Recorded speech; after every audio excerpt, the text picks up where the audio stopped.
നമസ്തേ. ഇന്ന് നമ്മോടൊപ്പം ഉള്ളത് ശ്രീ അധ്യാത്മാനന്ദ സരസ്വതി സ്വാമിജിയാണ്. ആധ്യാത്മികതയുടെ പ്രായോഗിക തലത്തിലെയും സർവോന്നതൻ. ഞാൻ വളരെ കുട്ടിയായിരിക്കുമ്പോൾ മുതൽ കേൾക്കുകയും ആരാധിക്കുകയും ചെയ്യുന്ന ആധ്യാത്മിക സ്തംഭം.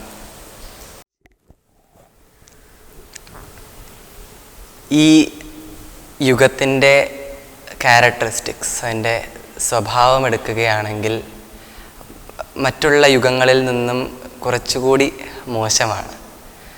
ഇത്രയും in such a bad weather സ്വാമിജിയെ എന്താണ് സന്യാസ ജീവിതത്തിലേക്ക് പ്രേരിപ്പിച്ചത്?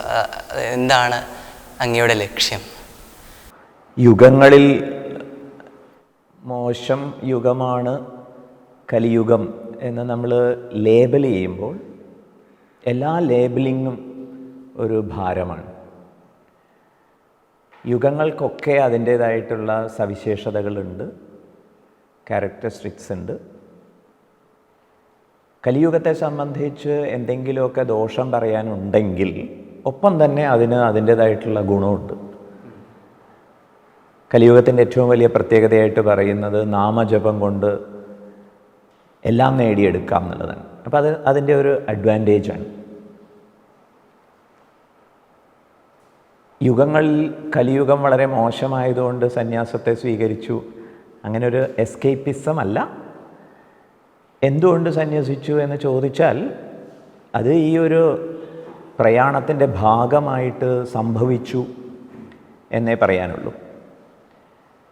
സന്യാസം എന്നതൊരു പ്രത്യേക ജീവിത ശൈലിയാണ് എന്ന് തരംതിരിക്കേണ്ട കാര്യമുണ്ടെന്ന് തോന്നുന്നില്ല.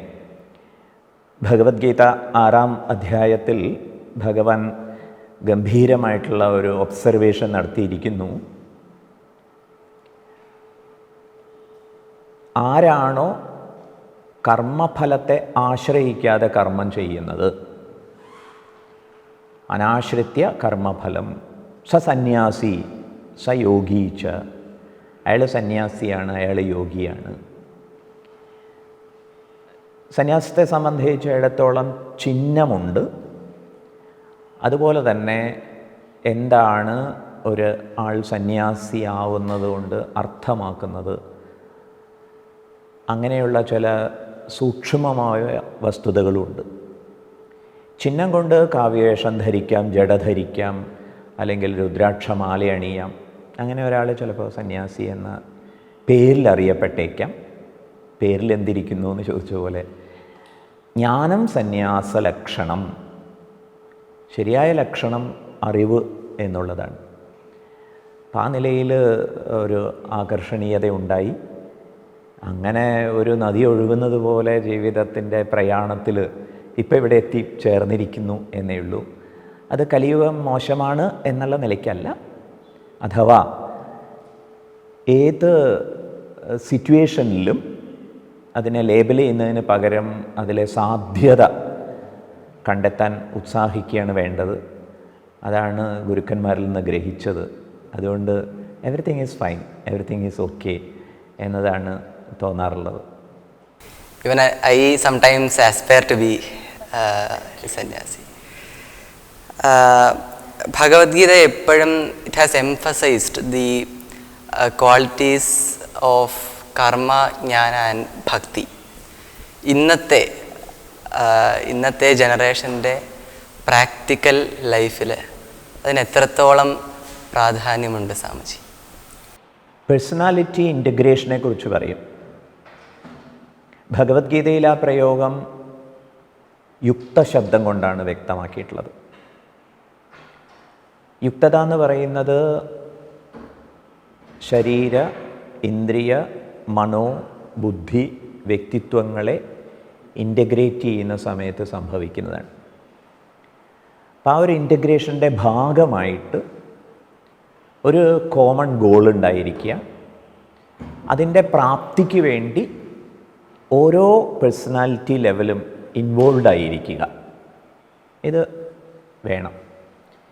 ചിലർ കുറേ കൂടി ശാരീരിക തലത്തിലുള്ള ആവേശങ്ങളും ഉത്സാഹങ്ങളും ഉള്ളവരായിരിക്കും. മറ്റു ചിലർ ഇമോഷണലായിരിക്കും. വേറെ ചിലർക്ക് നിഷ്കൃഷ്ടമായ ഒരു ഇൻക്വിസിറ്റീവ്നെസ്സിൻ്റെ, അന്വേഷണത്തിൻ്റെയൊക്കെ ഒരു ഉത്സാഹം ഉണ്ടാവും. എല്ലാവർക്കും ഇവിടെ സ്കോപ്പുണ്ട് എന്നുള്ളതാണ്. ഭഗവത്ഗീത 12-ാം അധ്യായത്തിൻ്റെ 2-ാമത്തെ സെക്ഷൻ, അവിടെ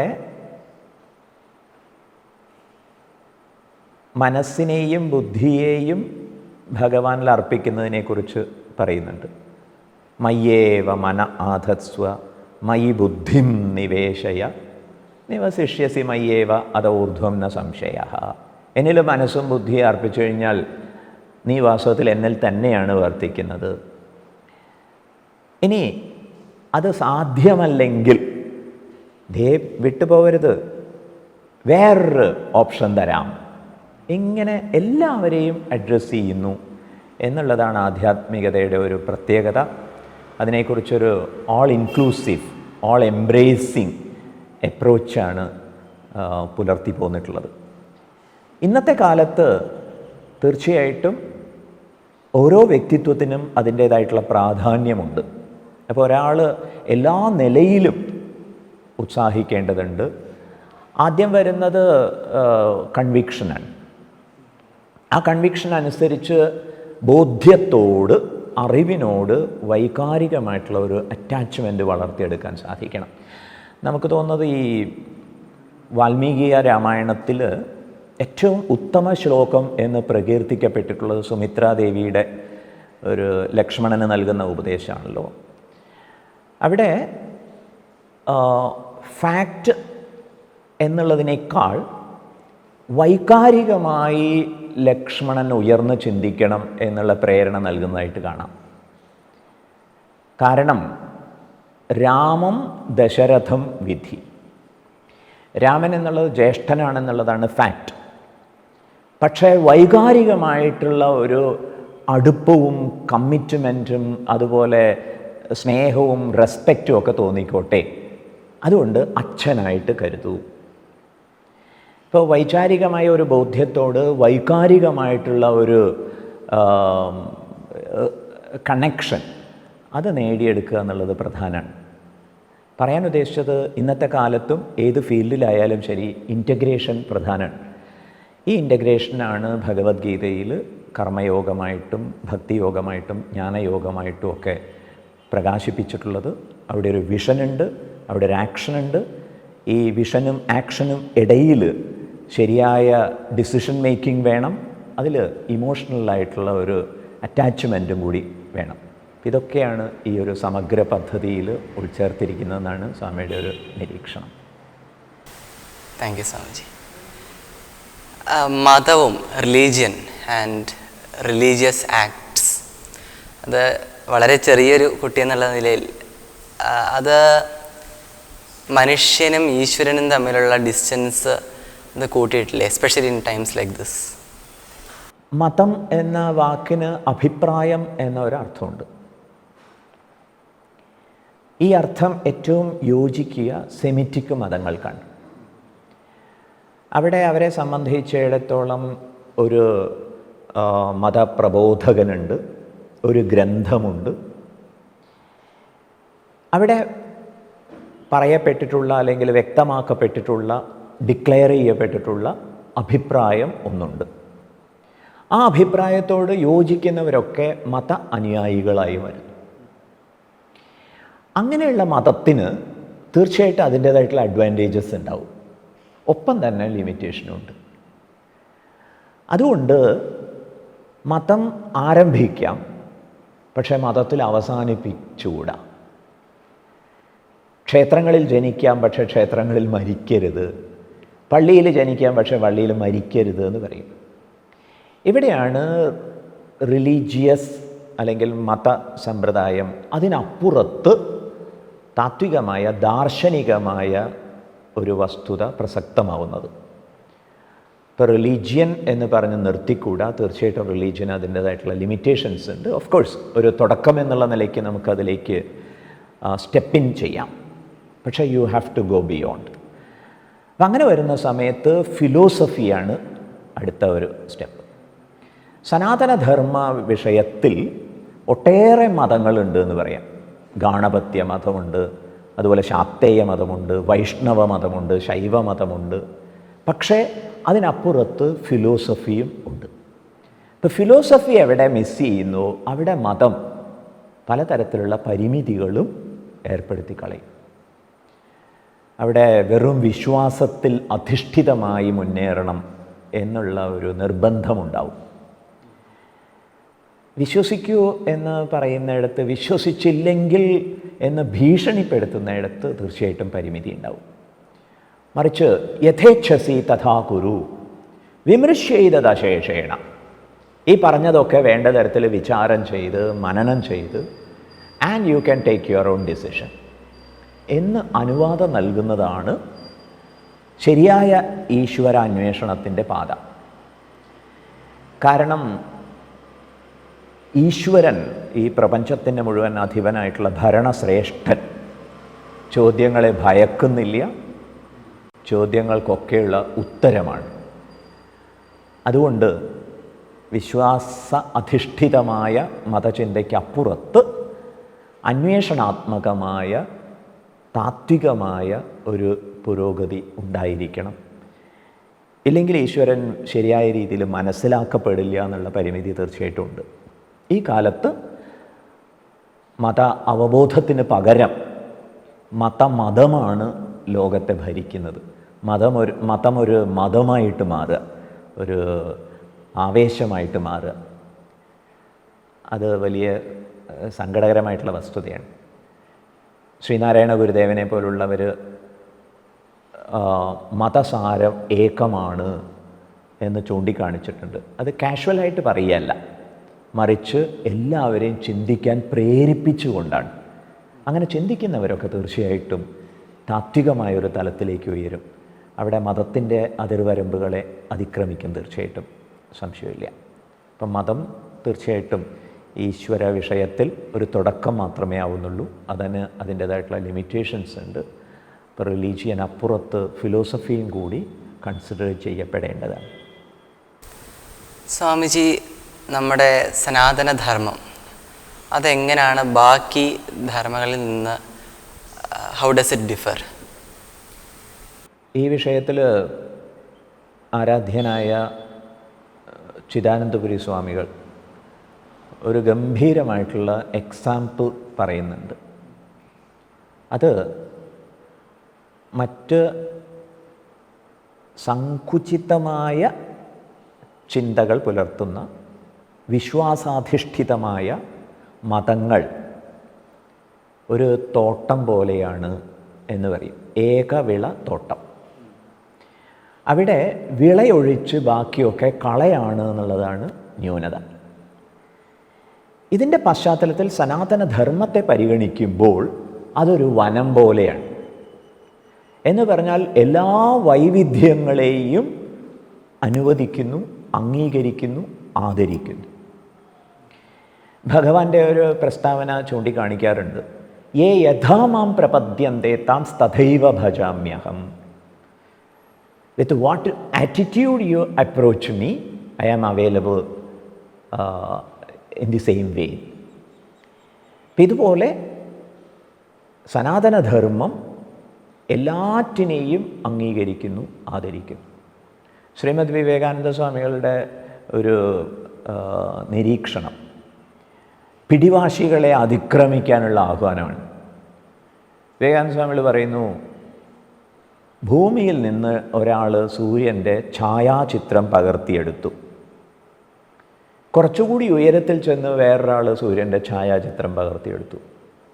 ഇനിയും ഉയരത്തിൽ ചെന്നു. ഇപ്പം ഈ അടുത്ത കാലത്ത് ആദിത്യ ഒക്കെ അയച്ചുല്ലോ. ആ ആദിത്യ എടുക്കുന്ന ഒരു ചിത്രം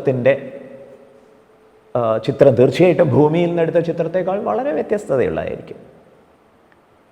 ഇവർക്ക് ഓരോരുത്തർക്കും തീർച്ചയായിട്ടും അവകാശപ്പെടാം ഇത് സൂര്യൻ്റെ ഛായാചിത്രമാണ്, ഇത് സൂര്യൻ്റെ ഫോട്ടോ ആണ്. എങ്ങനെ നിഷേധിക്കാൻ പറ്റില്ല. അപ്പോൾ എല്ലാം സത്യം തന്നെ. പക്ഷേ അന്വേഷണത്തിൽ കൂടുതൽ ആക്യുറേറ്റ് ആയിട്ടുള്ള സത്യം എന്നൊരു സാധ്യതയുണ്ട്. സനാതനധർമ്മം ഇതിൽ വിശ്വസിക്കുന്നു. അതുകൊണ്ട് ആരും തെറ്റ് എന്ന് ആക്ഷേപിക്കുന്നില്ല. ഇങ്ങനെ വിശ്വസിക്കാത്തവർ, ഇങ്ങനെ ആചരിക്കാത്തവർ തെറ്റ് എന്ന് പറയില്ല. എല്ലാവരും ശരി. കൂടുതൽ ശരിയിലേക്ക് ഓരോരുത്തരും ഉത്സാഹിക്കട്ടെ. ഇതാണ് സനാതനധർമ്മത്തിൻ്റെ ആഹ്വാനം. സ്വാമിജി, ഇന്നത്തെ കാലത്ത്, ഇന്നത്തെ തലമുറയിൽ എന്തുകൊണ്ടാണ് ഈ നിരീശ്വരവാദികളുടെ എണ്ണം കൂടുന്നത്?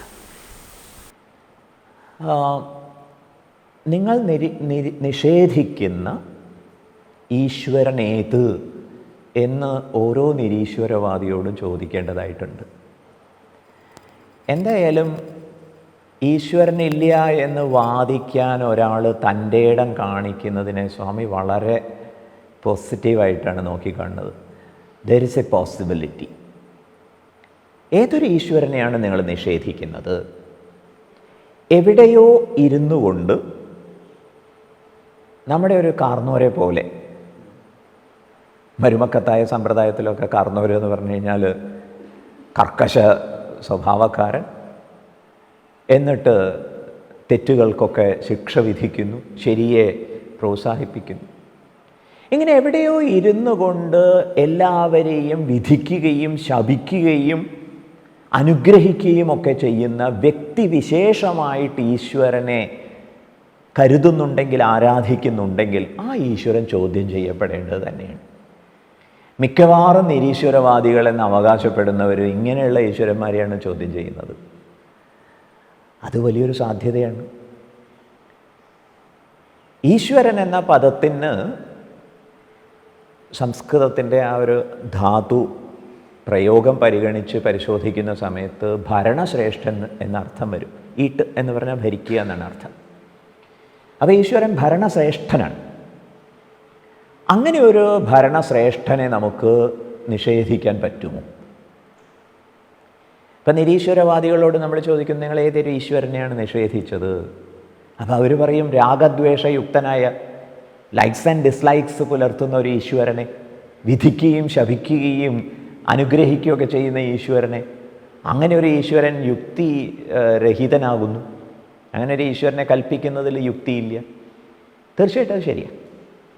പക്ഷെ ഇവിടെ ഇവോൾവ് ചെയ്ത് വന്നിട്ടുള്ള ഒരു ഗോഡ് കൺസെപ്റ്റ് ഉണ്ട്. അത് ഈശാവാസ്യമിതം സർവം എന്നുള്ളതാണ്.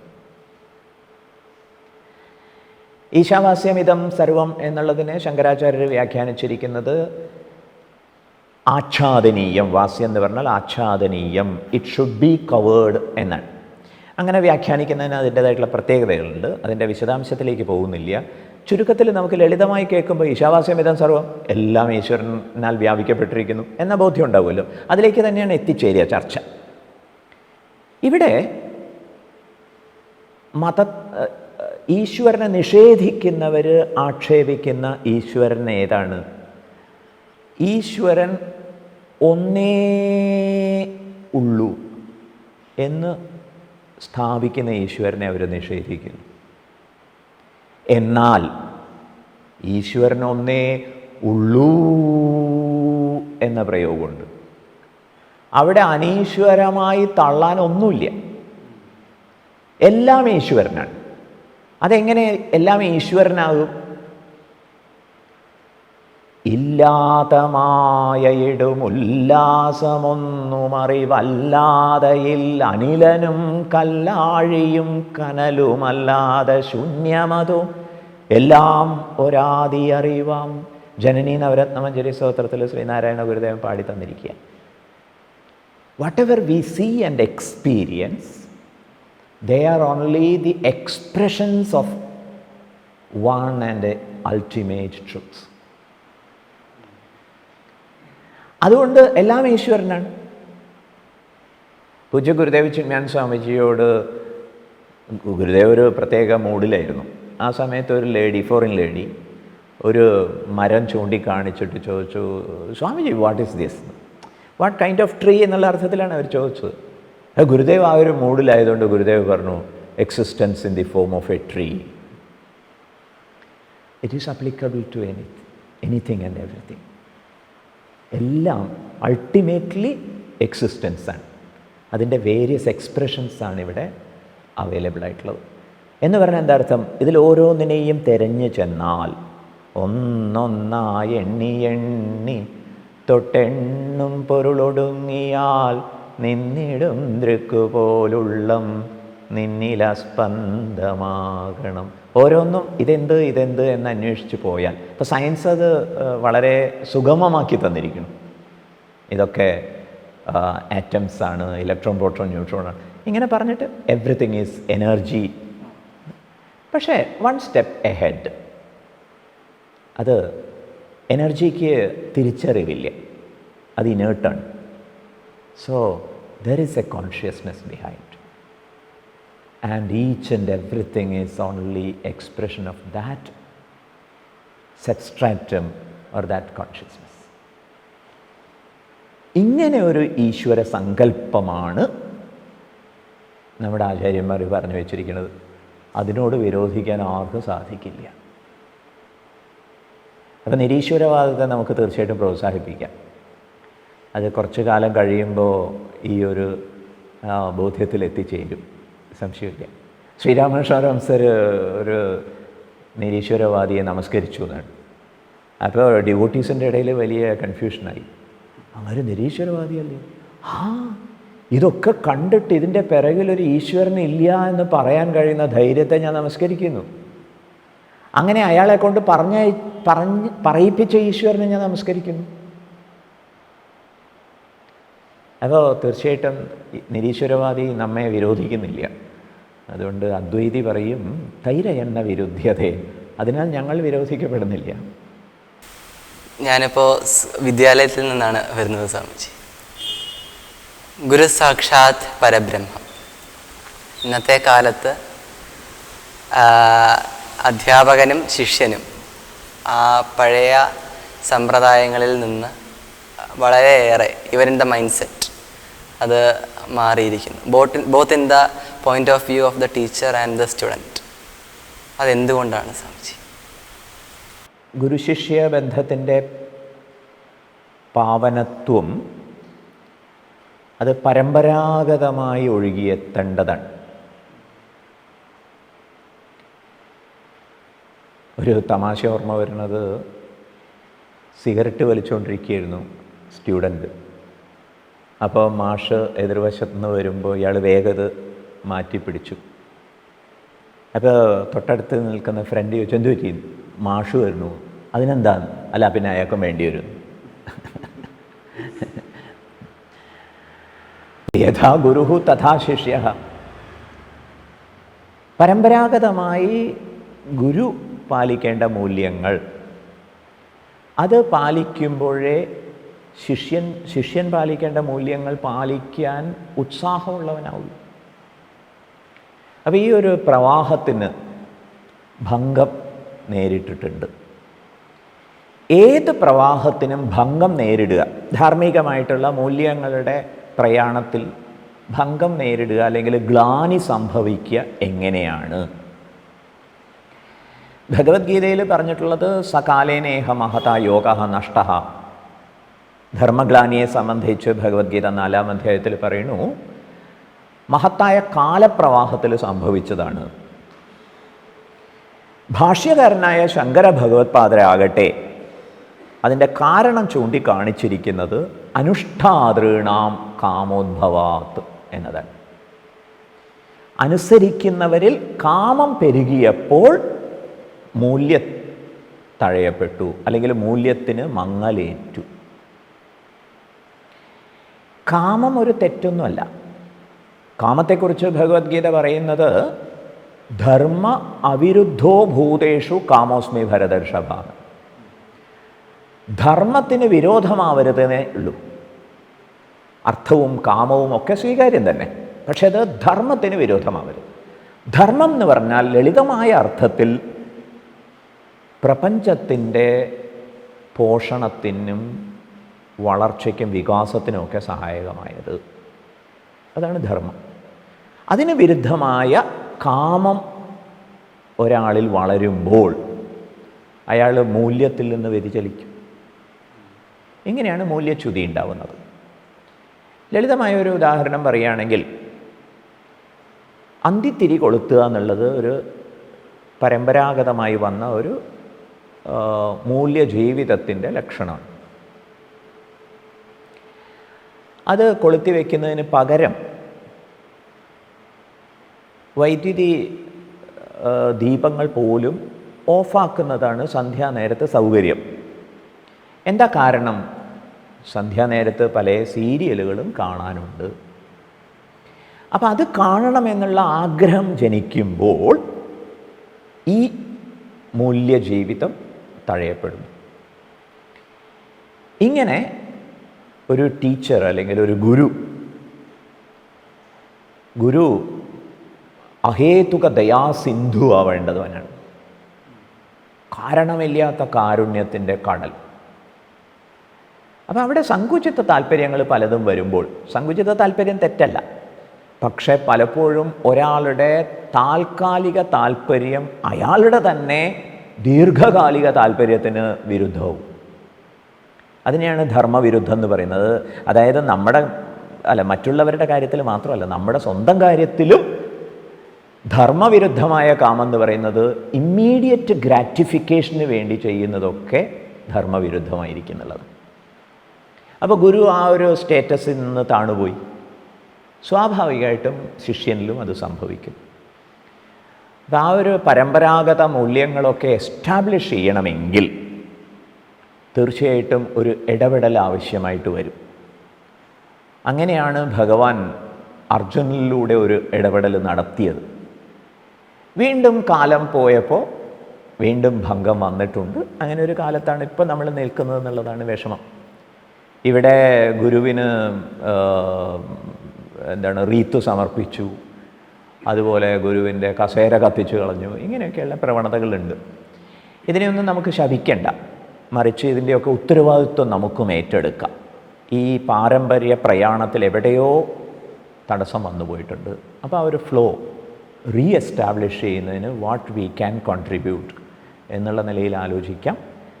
ഏതായാലും വിനയമുള്ളയിടത്തെ വിദ്യാപ്രകാശം ഉണ്ടാവുള്ളൂ. അതിന് വിദ്യാർത്ഥിയെ വിനയ ഉള്ളവനായിട്ട് മാറ്റുന്നതിന് നമുക്ക് ഇടപെടാം. അവരുടെ ചോദ്യങ്ങളെയും അവരുടെ ധിക്കാരത്തെയും ഒന്നും ആക്ഷേപിക്കേണ്ട കാര്യമില്ല.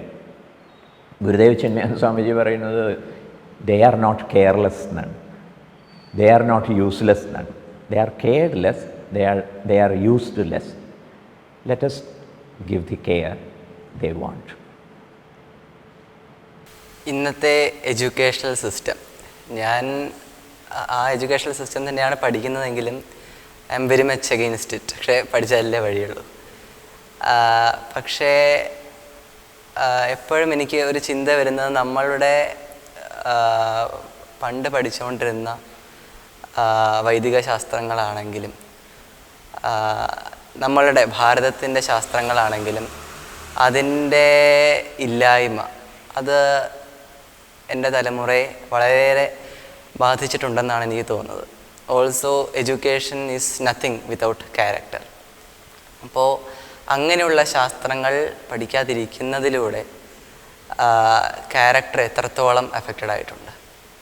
സ്വാതന്ത്ര്യം നേടുന്നതിന് മുൻപ് 1000 ആണ്ട് കാലത്തിൻ്റെ അടിമത്തം ഭാരതം അനുഭവിച്ചിട്ടുണ്ട്. ഭാരതത്തിലേക്ക് അധിനിവേശ ശക്തികൾ അല്ലെങ്കിൽ വിദേശീയർ കടന്നു വന്നത് ഒന്നും കാണാതെയല്ല, ഉണ്ട് എന്ന് കണ്ടിട്ടാണ്. എന്ന് പറഞ്ഞാൽ ഇവിടുത്തെ വിദ്യാഭ്യാസ സമ്പ്രദായമാവട്ടെ, ഇവിടുത്തെ വിവിധ മേഖലകളാകട്ടെ, എല്ലാം റിച്ചായി. അപ്പോൾ അവർ വന്നത് വിദ്യാഭ്യാസം തരാനല്ല. അങ്ങനെ ഒരു നെറേറ്റീവ് ഇപ്പോൾ ഉണ്ട്. അവർ വന്നിട്ടാണ് വിദ്യാഭ്യാസം ഏർപ്പാടാക്കിയത്, ഇല്ലെങ്കിൽ നമ്മൾ എന്നൊരു നെറേറ്റീവ്. അത് മാനിപ്പുലേറ്റഡാണ്. അത് ചരിത്രത്തെ അപനിർമ്മിക്കലാണ്, ശരിയായ ഹിസ്റ്ററി അല്ല. ഇവിടെ എല്ലാ മേഖലകളിലും നമ്പർ 1 ആയിരുന്നു. ആകെ നമുക്ക് പറ്റിപ്പോയ ഒരു നോട്ടക്കുറവ് അതിഥി ദേവോ ഭവ എന്ന മൂല്യത്തെ തെറ്റിദ്ധരിച്ചു എന്നുള്ളത്. അത് ഈ കാലപ്രയാണത്തിൽ വന്ന മൂല്യശോഷണം കൊണ്ട് സംഭവിച്ചതാണ്. അതുകൊണ്ട് നമ്മൾ അവരെ രണ്ട് കൈയും നീട്ടി സ്വീകരിച്ചു, അവർക്ക് വേണ്ടതൊക്കെ പ്രൊവൈഡ് ചെയ്തു. പക്ഷേ അവരുടെ മനസ്സിൽ വേറെ ഇൻറ്റൻഷൻസ് ഉണ്ടായിരുന്നു. അങ്ങനെയാണ് അപകടം പറ്റിയത്. വിദ്യാഭ്യാസ സമ്പ്രദായത്തെക്കുറിച്ച് ആലോചിക്കുമ്പോൾ ഭൂമിശാസ്ത്രപരമായി ഭാരതത്തിൻ്റെ പ്രത്യേകതയനുസരിച്ച് ഇവിടെ ഒരേ സമയത്ത് റൈറ്റ് ബ്രെയിനും ലെഫ്റ്റ് ബ്രെയിനും ഇൻവോക്ക് ചെയ്യപ്പെടേണ്ടതുണ്ട്. പക്ഷേ ഇവിടെ ഇൻട്രൊഡ്യൂസ് ചെയ്ത സ്വാതന്ത്ര്യാനന്തരം സമരകാലത്തും പിന്നീടും ബ്രിട്ടീഷുകാരുടെ ആധിപത്യത്തിലൂടെ ഇവിടെ ഇൻട്രൊഡ്യൂസ് ചെയ്യപ്പെട്ട വിദ്യാഭ്യാസ സമ്പ്രദായത്തിൽ അവരുടെ ഭൂമിശാസ്ത്രപരമായിട്ടുള്ള ഒരു സിസ്റ്റമാണ് പ്രചരിപ്പിച്ചത്. ആ സിസ്റ്റം ക്രിട്ടിക്കൽ ബ്രെയിനിനെ മാത്രം അഡ്രസ്സ് ചെയ്യുന്നത്. ഇവിടെ ക്രിയേറ്റീവ് ബ്രെയിൻ ഒരുപാട് അവഗണിച്ചു പോയി. കാരണം അവരെ സംബന്ധിച്ചിടത്തോളം ഗുമസ്തന്മാരെയായിരുന്നു ആവശ്യം. അതിനുവേണ്ടി അവർ വിദ്യാഭ്യാസം ഏർപ്പാടാക്കി, അത്രയേ ഉള്ളൂ എന്നുള്ളത്. അത് തന്നെ നമ്മൾ തുടരുന്നു എന്നുള്ളത് വളരെ സങ്കടകരമായിട്ടുള്ള ഒരു കാര്യമാണ്. നമുക്ക് നമ്മുടേതായിട്ടുള്ള ഒരു വിദ്യാഭ്യാസ സമ്പ്രദായത്തെ റീ എസ്റ്റാബ്ലിഷ് ചെയ്യാൻ പറ്റിയില്ല. നേരത്തെ ഉണ്ടായിരുന്നു, അതിനെ റീ എസ്റ്റാബ്ലിഷ് ചെയ്യാൻ. അതായത് ഒരേ സമയത്ത് രണ്ട് പ്രകാരത്തിലുള്ള ബുദ്ധികളെയും അഡ്രസ്സ് ചെയ്യുന്ന, റൈറ്റ് ബ്രെയിനെയും ലെഫ്റ്റ് ബ്രെയിനെയും ഒരേ സമയത്ത് അഡ്രസ്സ് ചെയ്യുന്ന ഒരു വിദ്യാഭ്യാസ സമ്പ്രദായം നമുക്കില്ലാതെ പോയി. വേറെയുണ്ട് വിഷയം. വിദ്യാർത്ഥി ചെയ്ത് സുഖം ത്യജേത് എന്നൊരു പ്രയോഗം. വിദ്യാർത്ഥിയാണെങ്കിൽ സുഖിക്കരുത് എന്നാണ്. ഇത് വിദ്യാർത്ഥിയോട് കാണിക്കുന്ന ഒരു ദ്രോഹമായിട്ട് ഈ കാലത്ത് വിലയിരുത്തിയേക്കാം. എന്തുകൊണ്ട് അങ്ങനെ നിർദ്ദേശിച്ചു? കാരണം ഇന്ദ്രിയ സുഖങ്ങളൊക്കെ, ഇന്ദ്രിയങ്ങളെ ഇക്കിളിപ്പെടുത്തിക്കൊണ്ടുള്ള സുഖങ്ങളൊക്കെ അനുഭവിക്കുന്നത് ലോവർ ബ്രെയിനിലാണ്. ഹയർ ബ്രെയിൻ ആകട്ടെ വിവേകത്തിൻ്റെ സീറ്റാണ്. അതുപോലെ തന്നെ ഡിസിഷൻ മേക്കിംഗ് ഒക്കെ അവിടെയാണ് സാധിക്കുക. ഒരു 10-14 വയസ്സ് വരെ ലോവർ ബ്രെയിനിനെ അഡ്രസ്സ് ചെയ്തുകൂടാ, അതിന് അനുവാദം കൊടുക്കരുത് എന്നുള്ളതാണ് ഇവിടെ ബോധ്യപ്പെട്ടു വന്നിട്ടുള്ള വിദ്യാഭ്യാസ രീതി. അതുകൊണ്ട് വിദ്യാർത്ഥികൾ മാക്സിമം സഫർ ചെയ്യണം. കുടുംബത്തിൽ സ്വത്തുണ്ടെങ്കിൽ പോലും അത് പ്രൊവൈഡ് ചെയ്യില്ല. Let them suffer. അപ്പോഴേ ഹയർ ബ്രെയിൻ വേണ്ടത്ര ഇൻവോക്ക്ഡ് ആവുള്ളൂ. ഇപ്പം എന്ത് സംഭവിക്കുന്നു? ലോവർ ബ്രെയിൻ പ്രൊവോക്ക്ഡ് ആവുന്നു, ഹയർ ബ്രെയിൻ ഇഗ്നോർഡ് ആവുന്നു. അതുകൊണ്ട് കുട്ടികൾ വാശിക്കാരാവുന്നു, കൊച്ചു കൊച്ചു താല്പര്യങ്ങളുടെ പിറകെ അവർ ഓടാനിടവരുന്നു. ഇപ്പോൾ ഒരു സമഗ്ര വിദ്യാഭ്യാസം എന്നുള്ളത് ഔപചാരിക മേഖലയിൽ, as far as formal education is concern, അവിടെ ഇല്ല എന്നുള്ളതാണ് വസ്തുത. പക്ഷേ ഈ പറഞ്ഞതുപോലെ കരിയർ ബിൽഡിങ്ങിൻ്റെ ഭാഗമായിട്ട് we have to follow the system which is introduced. ഇനി എന്ത് ചെയ്യുമെന്ന് ചോദിച്ചു കഴിഞ്ഞാൽ, ഫോമൽ എഡ്യൂക്കേഷന് സമാന്തരമായിട്ട് ഇൻഫോമൽ എഡ്യൂക്കേഷൻ എസ്റ്റാബ്ലിഷ് ചെയ്യണം. അനൗപചാരികമായ വിദ്യാഭ്യാസം. അത് ഓരോ ഗൃഹങ്ങളിലും എത്രത്തോളം സാധ്യമാവും എന്ന് അന്വേഷിക്കപ്പെടണം. ഗൃഹങ്ങളൊക്കെ വിദ്യാലയങ്ങളാവട്ടെ. As far as certificates are concerned, you may go to the schools or colleges. But as far as learning is concerned, learn from the home. അപ്പം അവിടെ ഈ സമഗ്രമായ അറിവും അതിൻ്റെ പ്രതിബദ്ധതയും അതിൻ്റെ വിനയവും ഒക്കെ ഉറപ്പാക്കുന്ന വിദ്യാഭ്യാസം ഉണ്ടാവണം. ഇതൊരു സങ്കടമായി തോന്നുന്നുണ്ടെങ്കിൽ, ഇന്നത്തെ വിദ്യാഭ്യാസ സമ്പ്രദായം കൊണ്ടുണ്ടായിട്ടുള്ള ഒരുപാട് ദോഷങ്ങളെക്കുറിച്ച് if you are really concern about, അങ്ങനെയാണെങ്കിൽ അനൗപചാരികമായിട്ടുള്ള വിദ്യാഭ്യാസ മേഖലയിൽ എന്ത് ചെയ്യാൻ സാധിക്കും എന്നുള്ളതിനെക്കുറിച്ച് ആലോചിക്കും. ഇപ്പം ഏതായാലും ഈ ഒരു പഴയകാല വിദ്യാഭ്യാസ സമ്പ്രദായത്തെക്കുറിച്ചൊരു മൂല്യബോധമുണ്ടല്ലോ, അത് നമുക്ക് എങ്ങനെ നടപ്പിലാക്കാൻ സാധിക്കും? ഞങ്ങളൊക്കെ അതിനു വേണ്ടിയാണ് ഉത്സാഹിക്കുന്നത്. ഇത് പോകണ്ടെന്നൊന്നും പറയാൻ പറ്റില്ല, സർട്ടിഫിക്കറ്റൊക്കെ മേടിച്ചെടുക്കൂ എന്ന് തന്നെ പറയാൻ പറ്റുള്ളൂ. പക്ഷേ at the same time you must have this type of knowledge also. ആ രീതിയിൽ. സ്വാമിജി അടുത്ത ഈ ടോപ്പിക്കൊന്നുമല്ല, the 10th avatar of lord Vishnu. Recently അതിനെക്കുറിച്ച് സിനിമയൊക്കെ ഇറങ്ങി. പക്ഷേ ഞാൻ എപ്പോഴും ചിന്തിക്കുന്നത് അത് കൃഷ്ണനും രാമനും പോലെയൊരു ഹീറോയിക് ഫിഗറാണോ, or is it the rise of the divinity among us? ലോകത്തിലുള്ള എല്ലാ ജീവജാലങ്ങളുടെയും ഉള്ളിലുള്ള ആ ആത്മീയതയുടെ റൈസിങ് അപ്പ് ആണോ? ഇത് ഇൻ്റർപ്രിട്ടേഷനുമായിട്ട് ബന്ധപ്പെട്ട കാര്യമാണ്. ഇൻ്റർപ്രിട്ടേഷന് എല്ലാവർക്കും സ്വാതന്ത്ര്യമുണ്ട്. Only thing is it should not be against the shruti. ശ്രുതി മതസ്തർക്ക അനുസന്ധീയതാം. ശ്രുത്യനുസൃതമായിട്ടുള്ള, അതായത് സ്ക്രിപ്ചറിന് വിരുദ്ധമല്ലാത്ത ചർച്ചകളും വ്യാഖ്യാനങ്ങളും എന്തുമാവാം. ദുസ്തർക്കാ സുവിരമ്യത. ശ്രുതിക്ക് വിരുദ്ധമാണ്, കോൺട്രഡിക്ടറി ആണെങ്കിൽ അതരുത് എന്നുള്ളതാണ്. അപ്പോൾ ഇങ്ങനെയൊരു ചിന്ത തോന്നുന്നുണ്ടെങ്കിൽ ഇറ്റ്സ് ഫൈൻ. അത് ശ്രുതിക്ക് വിരുദ്ധമാവരുതെന്നേ. സ്വാമിജി, ഇന്ന് ആർട്ടിഫിഷ്യലി ഡെവലപ്ഡ് ആയിട്ടുള്ള ആർട്ടിഫിഷ്യൽ ഇൻ്റലിജൻസ് ഉള്ള ആനകളുടെ മസ്തകത്തിലാണ് നമ്മളുടെ ദേവന്മാരുടെയും ദേവതകളുടെയും വിഗ്രഹം വയ്ക്കുന്നത്. അപ്പോൾ ഇനിയും അടുത്ത കാലത്ത് ഭഗവാന്റെ ശബ്ദം ആർട്ടിഫിഷ്യലി ക്രിയേറ്റ് ചെയ്യപ്പെടുമോ എന്ന് തന്നെ സംശയപ്പെടുന്നു. അപ്പോൾ ഇങ്ങനത്തെ പ്രവൃത്തി, അതിൽ സ്വാമിജിയുടെ അഭിപ്രായം എന്താണ്? മനുഷ്യൻ അവൻ്റെ ബുദ്ധിശേഷിയുടെ സാധ്യതകൾ അന്വേഷിച്ച് പോകുന്നത്, അതിൽ തെറ്റൊന്നുമില്ല. ആർട്ടിഫിഷ്യൽ ഇൻ്റലിജൻസും ക്രിയേഷൻ ഓഫ് ഹ്യൂമൻ ഇൻ്റലിജൻസാണ്. അത് ഭാവിയിൽ എന്തെങ്കിലുമൊക്കെ ദോഷം സമ്മാനിക്കും എന്ന് നമ്മൾ ആശങ്കപ്പെടേണ്ട കാര്യമില്ല. കാരണം ടെക്നോളജി വളരുന്നതിനോടൊപ്പം സയൻസും വളരുന്നുണ്ട്. ഒരുപാട് പേര് ആലോചന ചെയ്യുന്നുണ്ട്.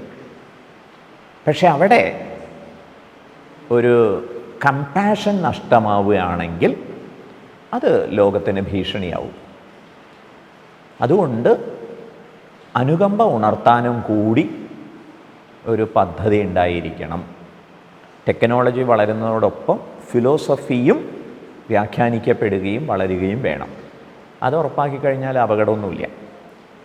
പിന്നെ ഈ ദൈവങ്ങൾ സംസാരിക്കുന്നു എന്നുള്ളത്, ദൈവം എന്ന് പറയുന്നത് ഒരു സം കൈൻഡ് ഓഫ് പവർ എന്നേ അർത്ഥമുള്ളൂ. ഈശ്വരൻ എന്ന് പറയുന്നത് തികച്ചും വ്യത്യസ്തമായിട്ടുള്ള ഒരു കോൺസെപ്റ്റാണ്. ഈശ്വരൻ്റെ വിഷയത്തിൽ ഇടപെടലൊന്നും നടക്കുകയില്ല. ദൈവത്തിൻ്റെ കാര്യത്തിൽ പല ചമത്കാരങ്ങളും ആവാം, അതൊക്കെ പുരോഗമിച്ചോട്ടെ. പക്ഷേ എസെൻഷ്യലായിട്ട് വേണ്ടത് കമ്പാഷനാണ്. അപ്പോൾ ആ കാര്യത്തിൽ നമ്മൾ ശ്രദ്ധിക്കണം.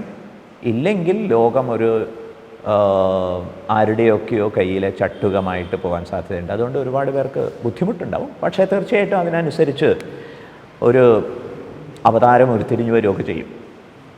ധർമ്മഗ്ലാനി ഉണ്ടാകുമ്പോൾ തീർച്ചയായിട്ടും ഉണ്ടാവും. അതുകൊണ്ട് ആശങ്കപ്പെടേണ്ട. ഈ സാധ്യതയെ കണ്ട് നമുക്ക് വിസ്മയിക്കാം. അത് ഈശ്വരാന്വേഷണത്തിന് നമുക്ക് പ്രേരണയായിട്ടും സ്വീകരിക്കാം. സ്വാമിജി, ഇന്ന് വളരെയേറെ കൾച്ചറൽ റിഫോംസ് അത് നടക്കുന്ന ഒരു കാലമാണ്. And they argue it for the betterment of the society. പക്ഷേ ഇന്ന് ഞാൻ ന്യൂസ് കാണുമ്പോൾ മകൻ അമ്മയെ വെട്ടിക്കൊല്ലുന്നു, അച്ഛൻ ജനിച്ച ഉടൻ കുഞ്ഞിനെ കൊല്ലുന്നു, അങ്ങനത്തെ വാർത്തകളാണ്. അപ്പോൾ ഇത്രയേറെ ബെറ്റർമെൻറ്റിന് കൾച്ചറൽ റിഫോംസ് എന്ന് അവർ ആർഗ്യൂ ചെയ്തത് നടപ്പിലാക്കുന്നുണ്ടെങ്കിലും എന്തുകൊണ്ട് ഇങ്ങനെ സംഭവിക്കുന്നു? കൾച്ചർ എന്ന വാക്കിന് ഒരു ഡെഫിനിഷൻ വളരെ ഇൻട്രസ്റ്റിംഗ് ആയിട്ടും ടച്ചിങ് ആയിട്ടും കേട്ടിട്ടുള്ളത്, what is culture? Culture is care for others. അതല്ലാത്തതിനെ കൾച്ചർ എന്ന് പറയാൻ പറ്റില്ല. ഗുരുദേവ് ചിന്മയാനന്ദ സ്വാമിജിയുടെ ഒരു പ്രയോഗമുണ്ട്, the cultured ones gives happiness wherever he goes. Uncultured whenever he goes. സംസ്കൃത ചിത്തൻ എവിടെ പോയാലും അവിടെ സന്തോഷമായിരിക്കും. അസംസ്കൃത ചിത്തൻ എവിടെന്നെങ്കിലും പോയാലാണ് അവിടെ സന്തോഷം. അപ്പം ഇങ്ങനെയൊരു സ്കെയിൽ, ഇങ്ങനെയൊരു മാനദണ്ഡം അത് കൾച്ചറിനുണ്ട്. അതിനനുസരിച്ചല്ല കൾച്ചറൽ ആയിട്ടുള്ള പരിഷ്കാരങ്ങളെങ്കിൽ അതിൽ നിന്ന് നമുക്ക് മറ്റൊന്നും എക്സ്പെക്റ്റ് ചെയ്യാൻ പറ്റില്ല. ഇപ്പം ശരിയായ സുഖം ഏതാണ്? പലതരത്തിലുള്ള സുഖങ്ങളുണ്ട്.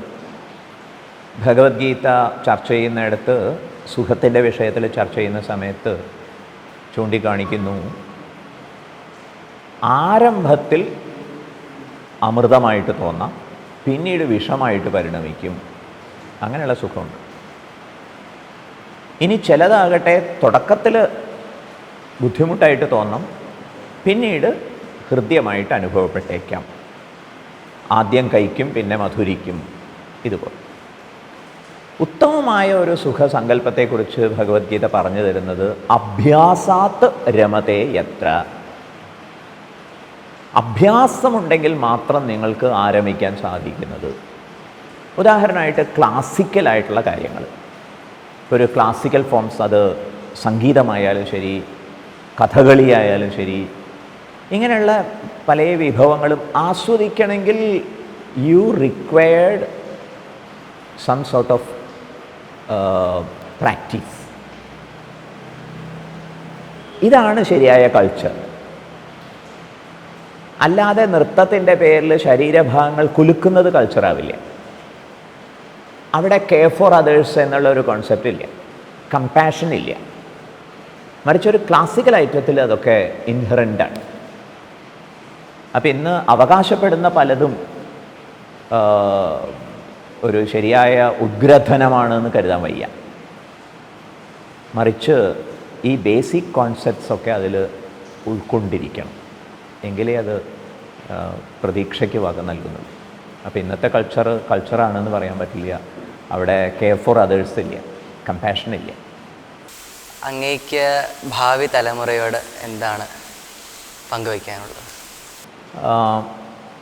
മാൻ is more relational than rational എന്നൊരു പ്രയോഗമുണ്ട്. യുക്തിവാദത്തിന് തീർച്ചയായിട്ടും അതിൻ്റേതായിട്ടുള്ള റെലവൻസ് ഉണ്ട്. പക്ഷേ മാൻ ഈസ് മോർ റിലേഷണൽ. നാം എങ്ങനെയുള്ള ബന്ധുത്വം മറ്റുള്ളവരുമായിട്ടും പ്രപഞ്ചവുമായിട്ടും സർവോപരി പ്രപഞ്ച ഈശ്വരനുമായിട്ടും പുലർത്തുന്നു, that matters a lot. So you must have connectivity with everything. You must be able to relate. ഇത് മുഖ്യമായിട്ട് പരിഗണിക്കുകയാണെങ്കിൽ how to establish very good interpersonal relationship. ഈ വിഷയത്തിൽ ആഗോളതലത്തിൽ നിരീക്ഷിക്കപ്പെട്ട ഒരു കാര്യമുണ്ട്, ഭാരതം കണ്ടെത്തി പ്രാക്ടീസ് ചെയ്തിട്ടുള്ള കാര്യമുണ്ട്. അത് in order to establish a very good interpersonal relationship, you must have an intrapersonal relationship. Means the relationship that you enjoy with yourself. അത് ആഴത്തിലുള്ളതാക്കി തീർക്കണം എന്നുള്ളതാണ് യുവജനങ്ങളോട് പറയാനുള്ളത്. കാരണം പ്രശ്നങ്ങളും പ്രതിസന്ധികളും സങ്കടങ്ങളും നിരാശയും ഒക്കെ ആയിട്ട് അടുത്തു വരുന്ന യങ്സ്റ്റേഴ്സിനോട് ചോദിക്കുമ്പോൾ പല കാര്യങ്ങളും ഞങ്ങൾ ചോദിച്ചറിയാറുണ്ട്. അതിൽ കോമൺ ആയിട്ട് അവർ പറയുന്ന ഒരു വസ്തുത, ഐ ഹേറ്റ് മൈസെൽഫ്. അത് മാറ്റിയെടുക്കണം എന്നാണ് സ്വാമിയുടെ request. I love myself, I respect myself എന്ന ഒരു നിലയിലേക്ക് കുട്ടികൾ മാറി ചിന്തിക്കേണ്ടതുണ്ട്. നിങ്ങൾ തന്നെ നിങ്ങളെ വെറുക്കാൻ തുടങ്ങിക്കഴിഞ്ഞാൽ മറ്റുള്ളവർ സ്നേഹിക്കണമെന്നും അംഗീകരിക്കണമെന്നും ഒക്കെ അവകാശപ്പെടുന്നതിൽ എന്താ കാര്യമുള്ളത്? തീർച്ചയായിട്ടും എനിക്ക് എൻ്റേതായിട്ടുള്ള ലിമിറ്റേഷൻസിനെ കുറിച്ച് അറിവുണ്ടാകും. പക്ഷേ അത് ലിമിറ്റേഷനാണെന്ന് തിരിച്ചറിയുന്നെങ്കിൽ അവിടെ എനിക്ക് എൻ്റേതായിട്ടുള്ള ഒരു സ്റ്റാൻഡേർഡ് ഉണ്ട്. ആ സ്റ്റാൻഡേർഡ് എനിക്ക് ആക്സെപ്റ്റബിളായിട്ട് തോന്നുന്നത് എന്തുകൊണ്ട്? ആ മൂല്യം എൻ്റെ ഉള്ളിലുള്ളത് കൊണ്ടാണ്. ഇതൊക്കെ പരിഗണിച്ച് മാത്രമല്ല, ഉപനിഷത്തായാലും ശരി, അതുപോലെ ഇന്നത്തെ മനഃശാസ്ത്ര ചിന്താ പദ്ധതി ആയാലും ശരി. മനഃശാസ്ത്ര ചിന്താ പദ്ധതി ആരോഗ്യമുള്ള ഒരു വ്യക്തിയെക്കുറിച്ച് പറയുന്നത് the one who thinks I am okay and everything is okay, everybody is okay. ആ ഒരു ഓക്കേനെസ്സിനെ കുറിച്ചാണ് അവർ പറഞ്ഞു തരുന്നത്. ഉപനിഷത്തിൻ്റെ ഭാഷയിലാണെങ്കിൽ തത്വമസി എന്നൊക്കെയാണ് പറയുക. You are the very centre, you are the very subtraction of the whole universe.